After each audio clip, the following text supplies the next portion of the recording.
Todd Flesner, here along with Debbie Indahar-Giordano. Hello. Thanks for joining us today.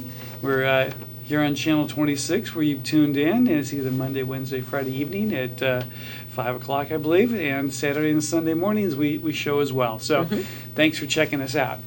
So Deb, you brought along a guest. Yes, well, not only a fellow Rotarian, Yes. he recently joined our Milpitas Rotary Club, but he's very active in Milpitas. It's John Agg, and he's coming to talk to us a little about the Milpitas Arts Commission, Ah, terrific. which has been very active. Well, great. Well, John, thanks for joining us. Oh, you're welcome. We're glad to have you today. So we always like to start and find out a little bit more about our guests. And you're a Milpitas guy, so maybe tell us a little bit about your background, how long you've been here in Milpitas, Okay. where you grew up, etc. Well, how much time do you have? I've been in Milpitas for over 20 years. Okay. But really lived here, slept here, but most of my activities were outside Milpitas. So it's in the last 2 years that I really took an interest in what's happening from Okay. day to day here.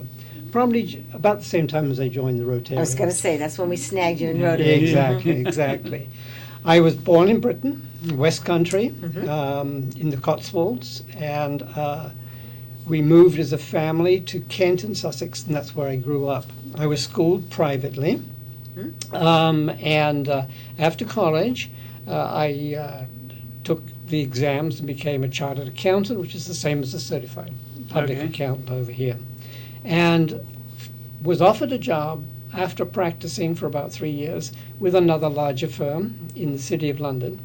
And I said, yeah, I think I like this job, but I'm going to give it 6 months as a sabbatical before I join. And I came to the U.S. I went to Tennessee, Nashville, in the mid-60s, and stayed there a short while and decided that was not my place. It was a historical time. A lot of things were happening. We had tanks in the city square, etc., but it wasn't me. So I decided before I returned to Britain that I would take 6 months, drive over to California, Okay. and see what it's like. And I loved it. There's an old saying that Winston Churchill, I think when he was addressing Congress during the war, he said, I'm an American born in the wrong country.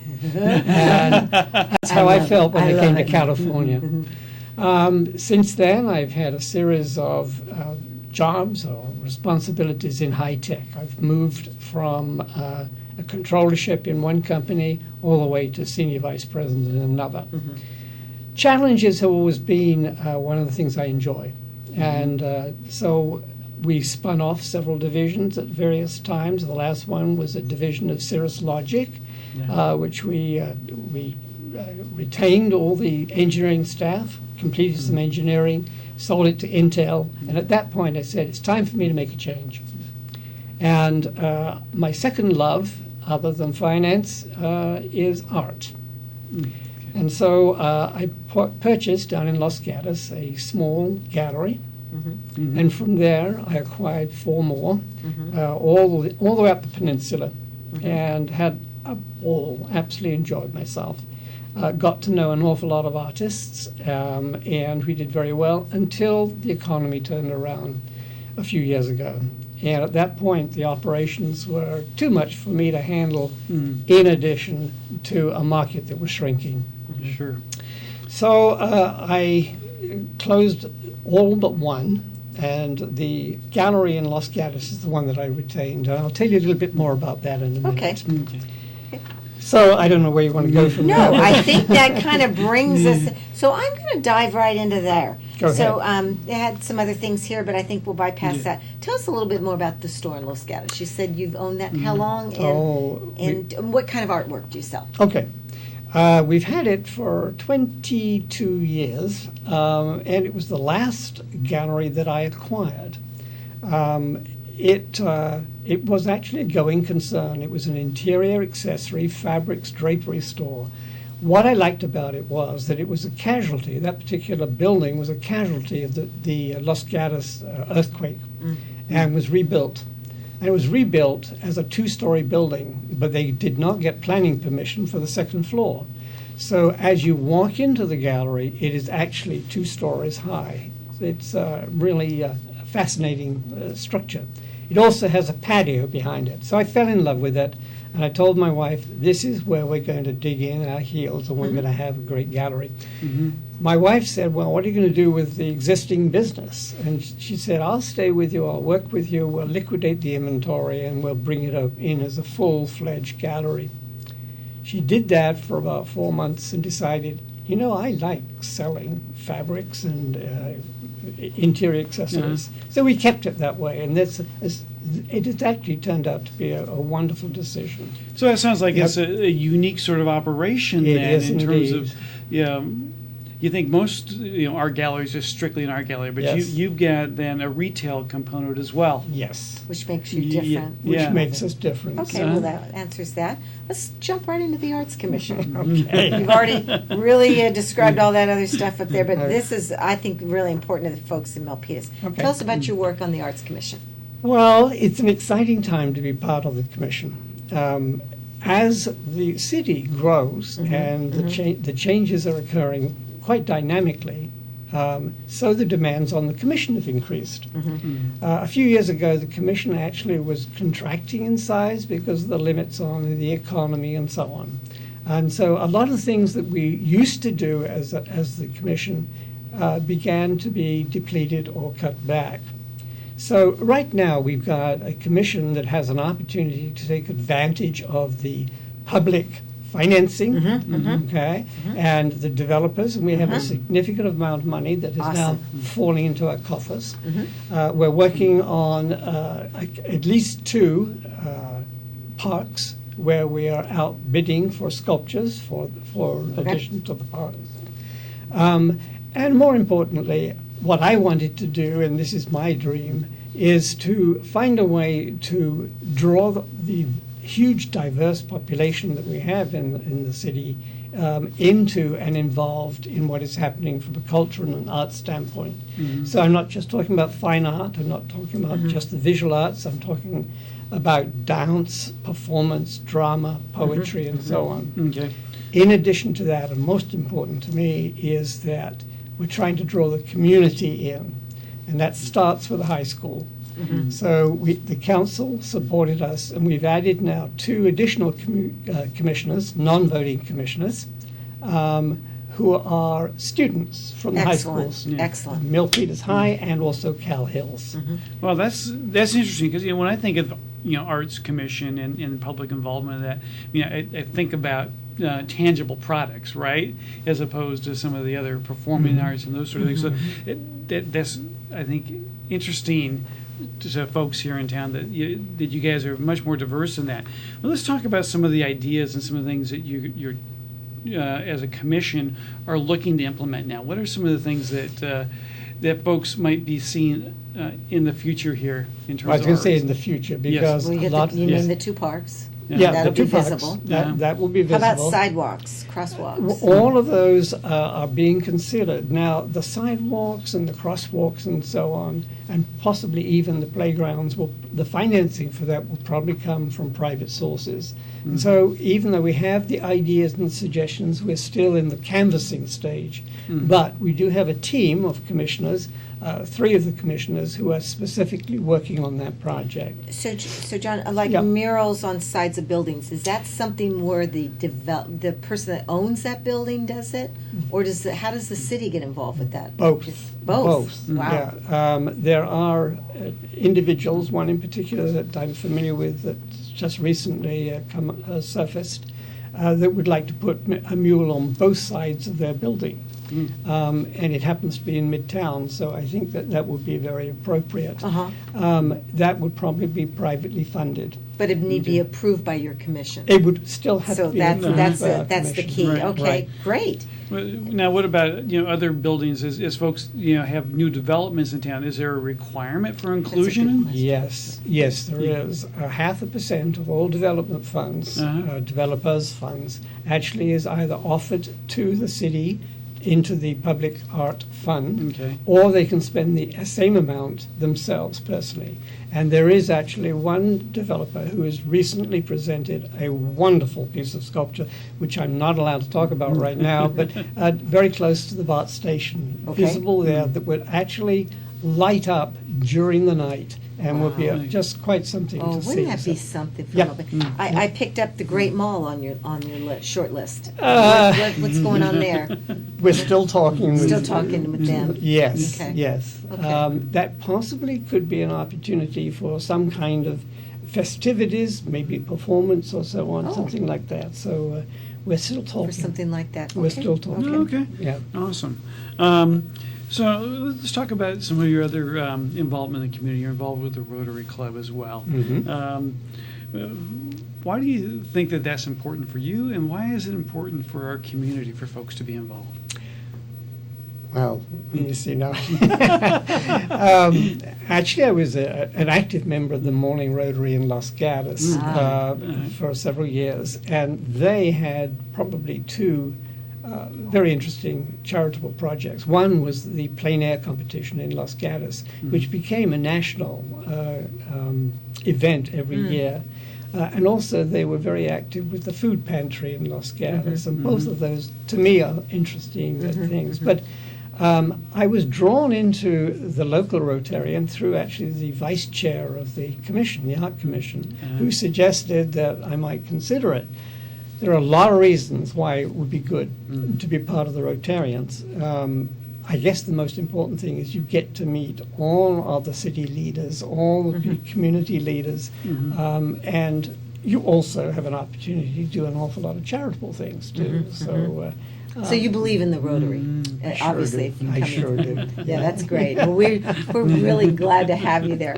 So let's see. So kind of looking at the landscape in Milpitas, you're like you said, you're 2, 3, 4 years just recently getting involved locally here. What are some of the challenges that you see in Milpitas right now?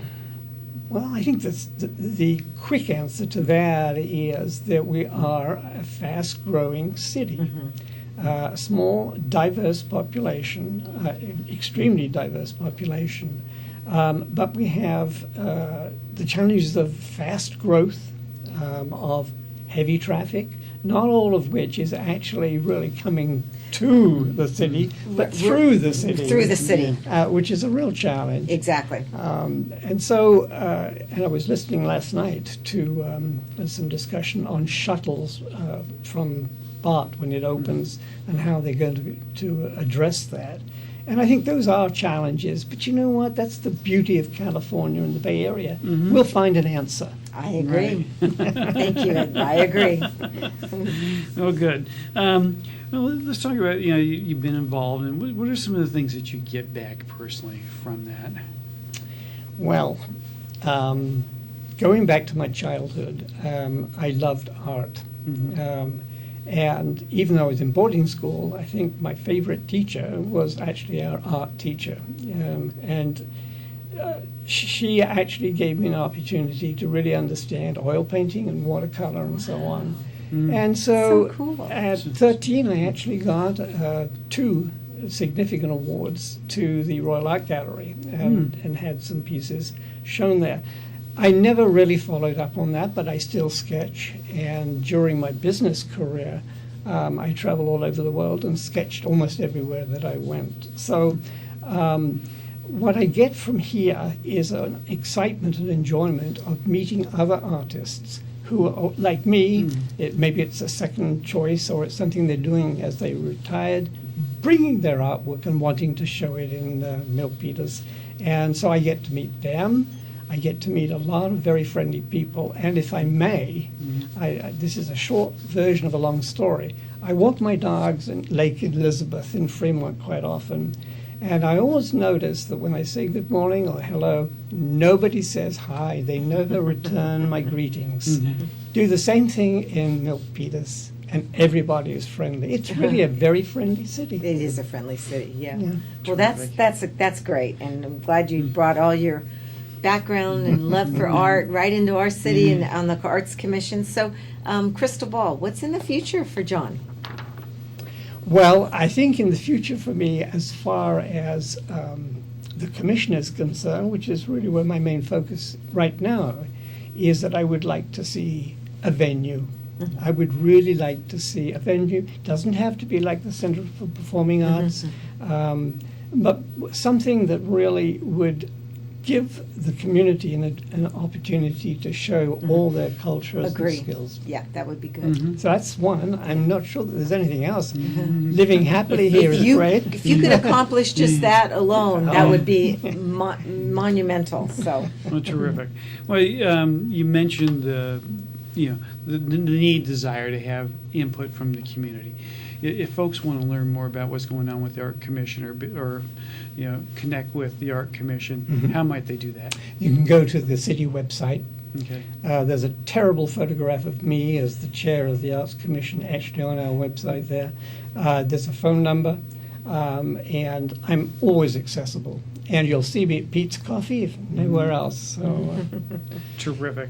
Well, John, it's been a pleasure having you on. Appreciate your sharing your love for the art world and bringing that here to Milpitas to enrich our community. thank you, Todd. Thank you, John. Thank you, Deborah. See you in next Rotary meeting. There you go.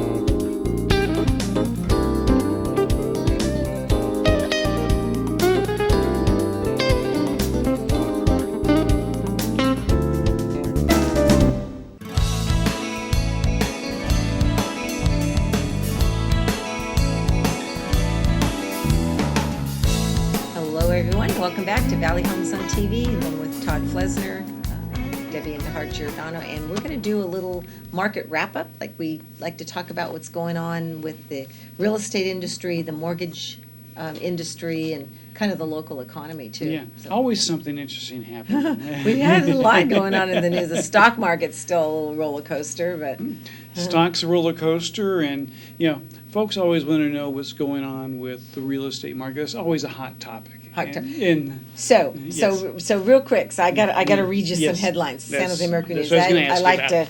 I like to share, and I won't go into detail, but the headlines will speak of themselves. Yes. So here's the last 30 days. Home sales continue to retreat. Okay. Residents bailing on Bay Area. New home sales fall off a cliff.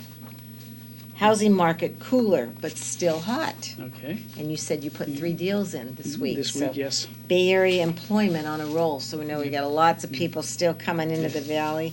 Bay Area real estate, still a good buy. I love that. That was just September 23rd, just a few days ago. Okay. So they're speaking of investors that are coming back into the market, that the long-term investment in here in this Bay Area is still terrific. Don't Well, you agree? Yeah, I do. I mean, demand, supply and demand is a key ingredient to anything, right? Supporting the price. And this is a place that's always in demand for people to live. I mean, jobs are plentiful, great jobs with high pay, great weather. I mean, who wouldn't want to work and live here, right? Exactly. And I think with the fallen interest rates and become, I would say that you're finding maybe more buyers are able to lock in and get their foot in the door and get going. Well, I think that's a part of it, and as I think our statistics will point out here as well, we've seen prices moderate over the last year. Correct.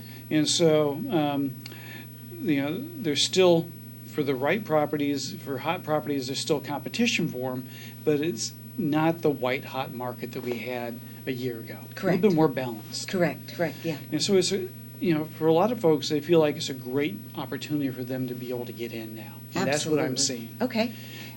Were your buyers, did they do condos or did they buy single family? A little bit of both. You got a move-up buyer, condo first-time home buyer, and another single-family home for first-time home buyer. So, a little bit of everything. Okay. And I shared with you, even at this time, we're looking at October, and I've got 4 listings. So there's a lot, I think some inventories coming in. Buyers are going to have more choices to pick from and can be a little bit selective if they find, just like you said, the right Right. property. It was interesting. Traditionally we'll see after the summer, after Labor Day, it'll slow down a little bit, and I saw the opposite this year. Exactly. Same here.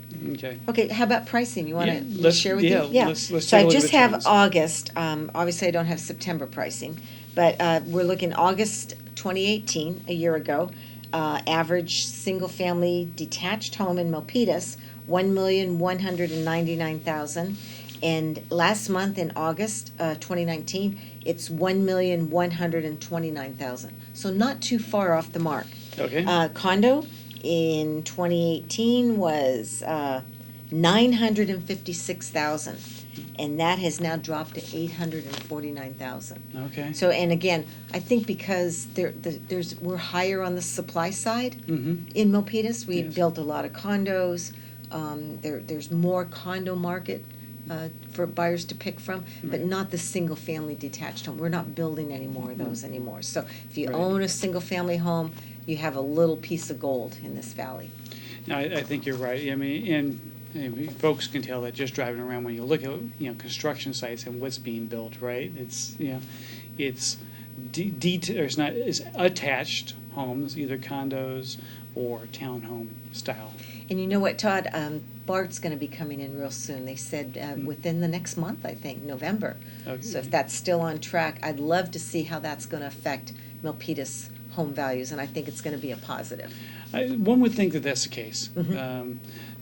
Makes access to the rest of the bay even easier than it already is. I mean, we're a central hub here in terms of transportation. We are, and that's what makes Milpitas special, I think, in terms of Mhm. location, right? Absolutely. So what, real quick before we close up, how about interest rates? Where are they at today? Interest rates are fantastic. Historically, we're in the high 3s to 4% range, Okay. depending upon the type of loan that you're looking at. So up a little bit in the last 2 weeks over where we had been, and that was on the heels of the last Federal Reserve meeting where they cut short-term interest rates. And By a quarter of a by po- quarter percent, percent, yeah. mm. And this is not an unusual phenomenon that we'll see, where we'll see longer-term rates, mortgages go up a little bit Yeah. after a Right. Fed We rate talked cut. about that earlier on the Yes. show on why that happens, but you're expecting maybe the Feds to cut one more time before the end of the year. That's what we're looking at, is the odds are that we'll see another interest rate cut here yet in 2019 before year end. And so the long-term rates are going to follow the overall economy. If we start to see the economy slowing down, interest rates are going to come down as well. But the Fed's action really is to try to sustain the economic activity that we have so that we don't stall in terms of the economy. Makes sense, Trying to be a little bit more proactive perhaps than what they've been in other market cycles. Historically, what we'll find is the Fed actually will lag where the economy is, right? They don't react as quickly. They're not out in front of that. And our president, love him or hate him, has been on the Federal Reserve because of that track record, and kind of prodding them along to take a look more closely at, let's not let the economy fall into a recession. Okay, good. Well, we'll take a check on that in the next Mhm. 30 days after we do another wrap-up. We'll see Uh-huh. where everything's at. So, your contact information? Yeah, if folks want to get a hold of me, 408-921-0669. That'll ring right in my pocket on my cell phone. Woohoo! Yeah. Whoa, okay. Yeah. And I can be reached at 408-945-8988. Thank you very much for watching again, and we're falling into fall, so hopefully we'll have some nice weather here, and we'll get back to folks in a couple weeks. Got some good guests coming up, We don't we? certainly do. Yeah. And thank you for joining us again. Thank you.